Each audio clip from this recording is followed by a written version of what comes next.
this statement from the administration: the president had the constitutional authority to direct the use of military force because he could reasonably determine that such use of force was in the national interest. That's too vague for you?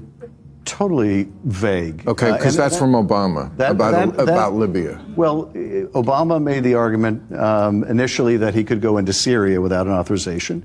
I and many others pushed back on that argument. Ultimately, he did not go forward with going after Assad, even though Assad was gassing his own people, because he thought he might lose the vote in Congress.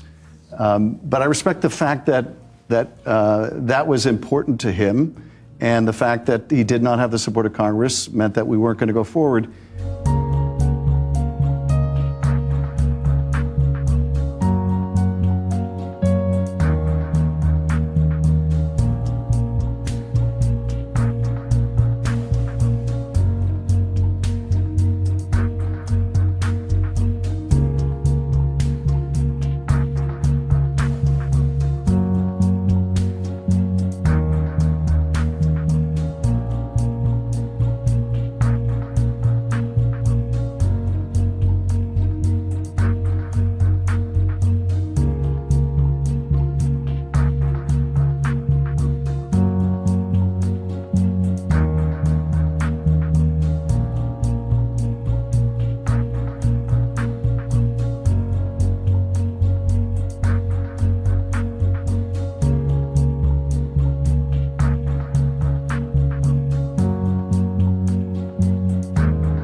Mujtaba Khamenei has been elected Iran's new supreme leader. That is the second-born son of the late Ayatollah. He is hardline and he promises to continue on the same regime warpath. Donald Trump has said that is not an acceptable selection. I want to bring in now Mick Mulvaney. He's a former White House Chief of Staff. Donald Trump was unlikely to like anyone that the regime was going to install there, but this doesn't sound like a man that is going to negotiate. Mick Mulvaney, where does this put the American mission here and the hope of regime change rather than the stated mission of it? Yeah, well, keep in mind, we're closer to regime change than we were a week ago. My guess is the shelf life on this gentleman is probably pretty short. The Israelis and the Americans have shown an uncanny ability to locate these leaders of the Iranian regime and remove them. So I don't expect this guy to be around very long. I think I was just reading as I was sitting here waiting that they had just named a new defense secretary, whatever that position is in Iran, and that he was eliminated shortly after he was named defense secretary. So the intelligence that the Israelis and the Americans have is truly exquisite. And my guess is they'll continue to remove the leadership until they get to somebody that they feel like they can deal with. No one really believes that Donald Trump gets to pick the leadership of Iran, at least at this early stage. But if it goes on for several weeks, face it, the regime simply may run out of people who are capable of running that government.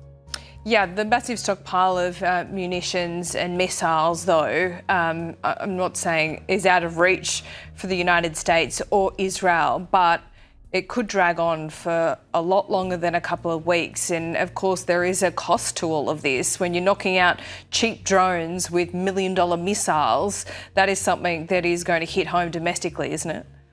It is. Asymmetric warfare is a fascinating thing, and that's part of what it means when you're using a $2 million missile to take down a $50,000 drone, which we have done a lot of over the course of the last week. But to your point, yes, I think it's starting to resonate with people here that this is not going away. Keep in mind, Donald Trump's previous sort of overseas expeditions have included, a strategic raid on the Natanz nuclear facility. That was one and done.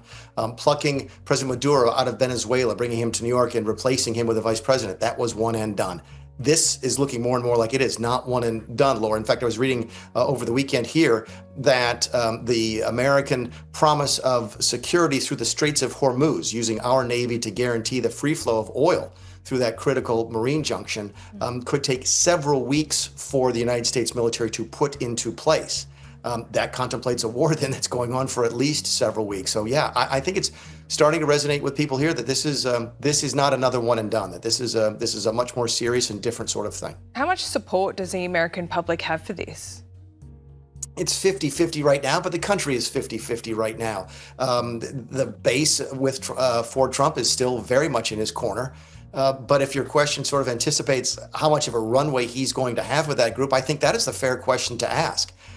Folks will, be with the president until gasoline goes up to $4 or $5 a barrel. Here in this country, I think gas is up about 15%.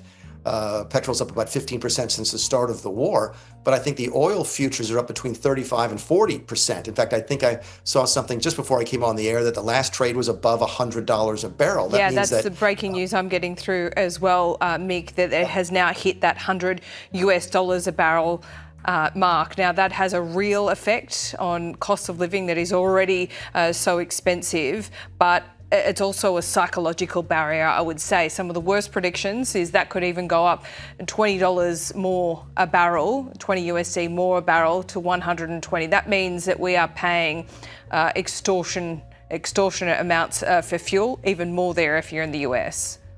And people won't tolerate that for very long, to your original question. They will for a bit. They will, especially the Republican base that adores Donald Trump, will give him more slack than certainly the Democrats will.